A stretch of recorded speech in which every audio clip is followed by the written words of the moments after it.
Shalom à tous. Que le Seigneur vous bénisse abondamment. Soyez bénis au nom de Jésus. Et c'est vraiment important qu'on en parle. On doit en parler. Vous savez, les prophètes de l'Éternel, les vrais, ils ont toujours été combattus. Ça a commencé dans la Bible où nous avons, par exemple, jusqu'à être décapité, a été tué. Les grands prophètes dans la Bible, on les a maltraités, tués, même jusqu'à nos jours. Les prophètes sont combattus. Surtout les prophètes qui se sont engagés à dire la vérité. Ces prophètes-là sont devenus les ennemis de certains dirigeants parce qu'ils ne veulent pas des prophètes de vérité. Les prophètes qui disent la vérité au roi, comme Michée.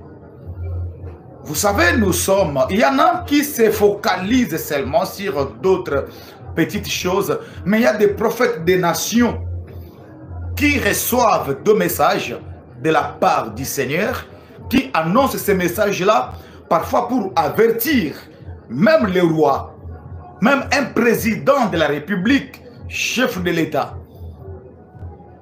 À l'époque, il y avait des prophètes qui venaient consulter Dieu.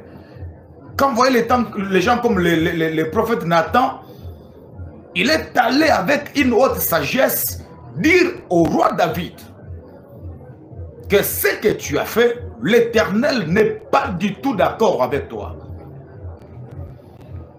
Tu as beaucoup de femmes, mais tu es allé vers la femme de ton serviteur, d'un militaire. Tu l'as même tué et tu as pris sa femme. David a pleuré parce qu'il y a un prophète qui est allé vers lui. Il était roi. Mais David n'a pas tué le prophète Nathan parce qu'il lui a dit la vérité. L'Afrique ne peut pas reculer. Nous sommes une génération de prophètes qui, même s'il faut mourir, mais on doit dire la vérité parce que Dieu nous a donné une mission en Afrique. Nous allons contribuer à la délivrance de ces continents.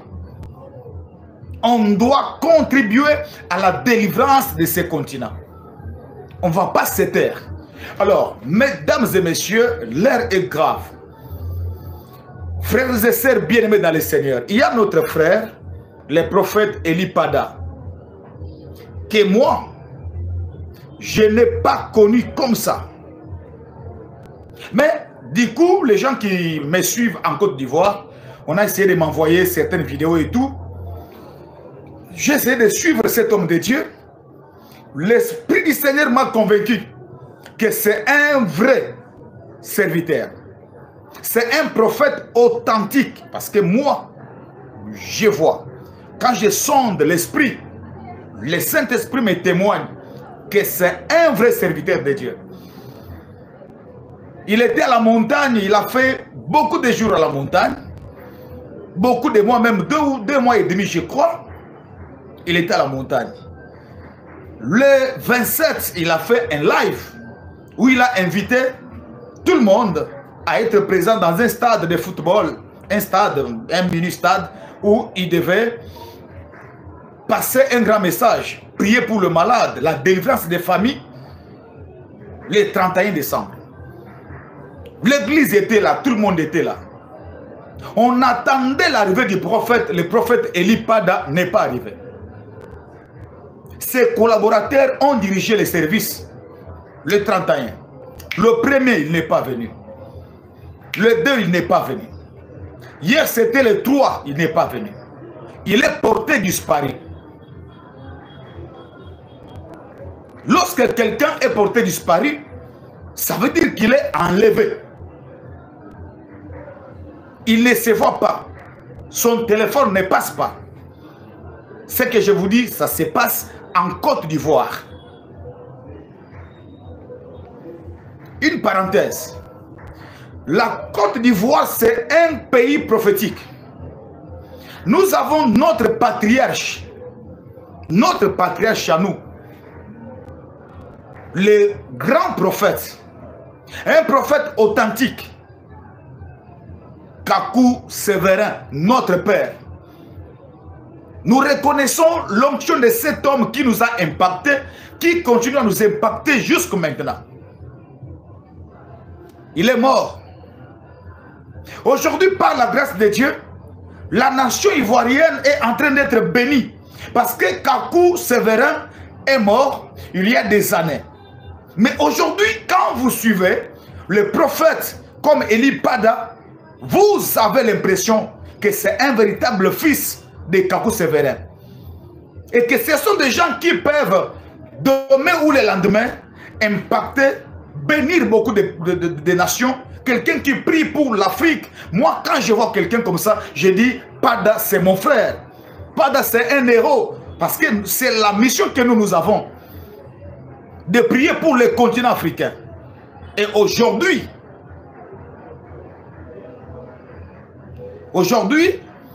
il est porté disparu. S'il s'est trouvé quelque part à la montagne parce qu'il vient de là, pourquoi sa femme n'est pas informée? Pourquoi son téléphone ne passe pas? Quelqu'un qui a fait 2 mois à la montagne, qui devait passer un message important, le 31 décembre, au réveillon. Pourquoi il peut se cacher? Et je ne pense pas qu'il est allé chercher Dieu parce qu'il venait de là.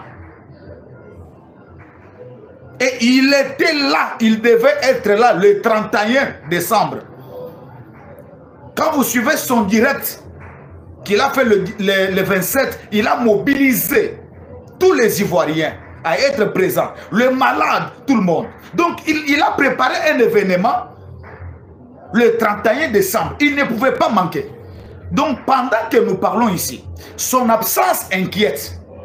Parce que comme c'est quelqu'un qui donne des messages qui sont liés à la nation, peut-être qu'il y a quelque chose que les autorités, quand je dis les autorités, je ne vois pas seulement les grands et les chefs, peut-être d'autres services. Qu'est-ce qui a mal tourné? Qu'est-ce qui n'a pas été bien digéré? Le prophète est victime de ces messages prophétiques. Mais si même il s'agit de messages prophétiques, quelqu'un qui a vu, il a dit, il a annoncé. Et c'est un homme réputé qui a donné beaucoup de vrais messages, de messages qui se sont accomplis. Et aujourd'hui, pourquoi? Moi je sais que là, s'il est enlevé, là où il est, le Seigneur est avec lui. Mais j'ai comme impression que récemment en Côte d'Ivoire, nous avons vu un pasteur de l'église évangélique, pendant qu'il était en train de prêcher, il y a eu des militaires qui sont venus, s'il vous plaît. Ce qui s'est passé en Côte d'Ivoire, si on n'en parle pas, c'est un péché. On n'a jamais vu de militaires entrer dans la mosquée pour aller arrêter peut-être un imam ou quelqu'un comme ça. On a du respect pour le musulman. Mais on n'a pas du respect envers les évangéliques. Pourquoi? On a vu de militaires, la gendarmerie, je crois, en Côte d'Ivoire, aller arrêter un pasteur du haut de la chair. Cet homme a été humilié. Je ne connais pas son nom, mais j'ai vu la vidéo, comment envoyer. Et le pasteur a dit aux policiers, mais vous ne voyez pas que nous sommes en plein culte, nous sommes en train de prêcher. Pourquoi ne pas me permettre de finir le culte, de finir le message et venir m'arrêter après, quel que soit le problème? Pourquoi entrer même dans l'église pour aller arrêter un pasteur? Qu'est-ce qui se passe en Côte d'Ivoire? Nous sommes africains et nous devons en parler. Aujourd'hui, la Côte d'Ivoire s'arrange à humilier les hommes de Dieu. Là, c'est un danger. Parce que nous-mêmes tous, on va prier. S'il y a des autorités qui vont en guerre contre les hommes de Dieu, ça c'est déjà un mauvais signe. Parce que toute l'Afrique, nous allons nous tenir debout. Tous les hommes de Dieu, les vrais ouins de Dieu, tous les prophètes authentiques, ce qui se passe en Côte d'Ivoire, c'est un mauvais signe. On veut combattre la flamme de feu. On veut combattre les vrais hommes de Dieu. On veut combattre l'œuvre de Dieu là-bas. On veut étouffer quelque chose. Et là, ça ne passera pas. Aujourd'hui, c'est Élie, le prophète Élie, qui est porté disparu. Et avant-hier, c'était ce pasteur que nous avons vu tous être humiliés. On est venu l'arrêter dans l'église du haut de la chair, en pleine prédication, s'il vous plaît. Qu'est-ce qui se passe en Côte d'Ivoire? Qu'est-ce qui se passe en Côte d'Ivoire? La Côte d'Ivoire est devenue un pays qui sacrifie les prophètes, un pays qui combat l'œuvre de Dieu. Alors, vous êtes des francs-maçons. Qu'est-ce qui se passe? Pourquoi vous ne voulez pas? Oh, il y a un danger. Il y a un danger parce que nous tous là, nous allons nous mettre, nous serons debout. On va se tenir debout. On va prier. On va prier.